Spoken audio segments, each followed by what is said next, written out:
Albert Einstein once said, everybody's a genius. But if you judge a fish by its ability to climb a tree, it will live its whole life believing that it is stupid.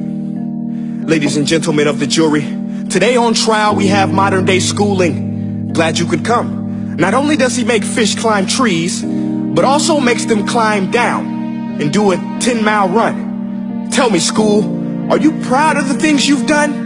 Turning millions of people into robots, do you find that fun? Do you realize how many kids relate to that fish? Swimming upstream in class, never finding their gifts, thinking they are stupid, believing they are useless? Well, the time has come, no more excuses. I call school to the stand and accuse him of killing creativity, individuality, and being intellectually abusive.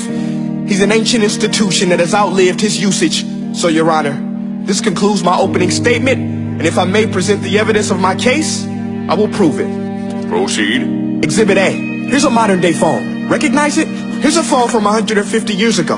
Big difference, right? Stay with me. Here's a car from today, and here's a car from 150 years ago. Big difference, right? Well, get this. Here's a classroom of today, and here's a class we used 150 years ago. Now ain't that a shame? In literally more than a century, nothing has changed. Yet you claim to prepare students for the future? But with evidence like that, I must ask, do you prepare students for the future or the past?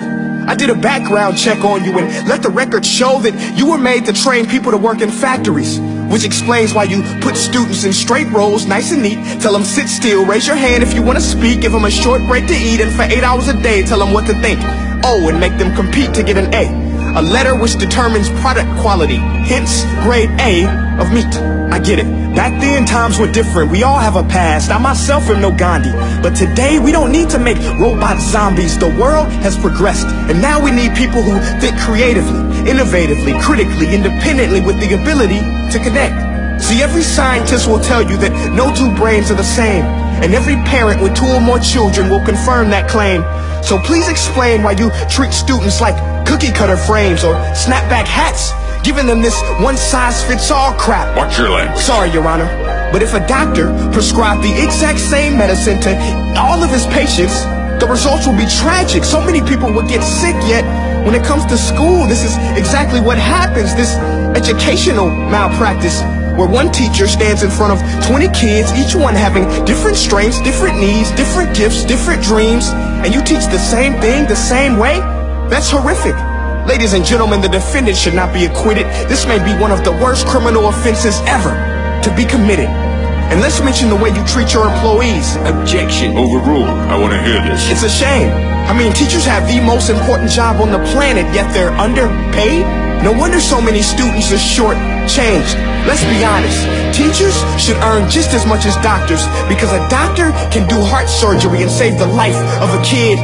But a great teacher can reach the heart of that kid and allow him to truly live. See, teachers are heroes that often get blamed, but they're not the problem. They work in a system without many options or rights. Curriculums are created by policymakers, most of which have never taught a day in their life. Just obsessed with standardized tests. They think bubbling in a multiple choice question will determine success. That's outlandish. In fact, these tests are too cruel to be used and should be abandoned, but don't take my word for it.